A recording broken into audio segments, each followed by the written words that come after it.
In this work, we present a method to improve the temporal stability for underwater video tone mapping.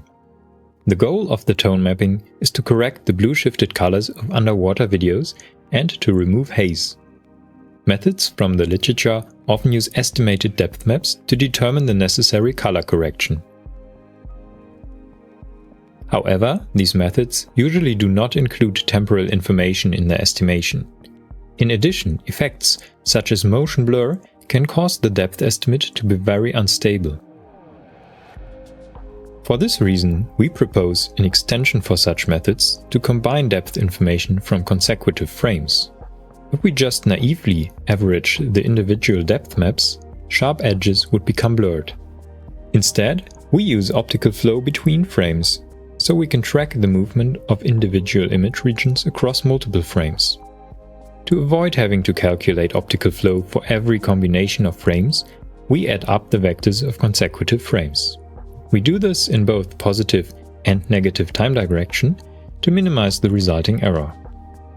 Finally, we average the depth maps over the changed pixel positions. In this way, there is significantly less color fluctuation in the final result, allowing the underwater videos to be richer in contrast and more color correct.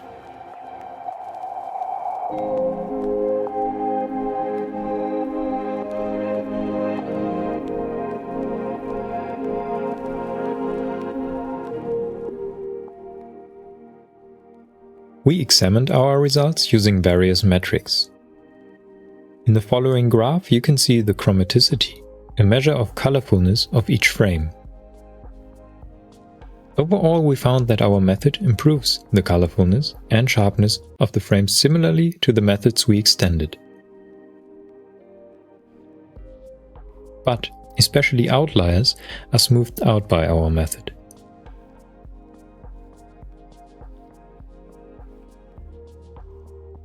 Artifacts that occur in individual frames of the single frame method can thus be greatly reduced. In direct comparison to the single frame method, it becomes clear that flicker is almost completely removed with our multi-frame approach.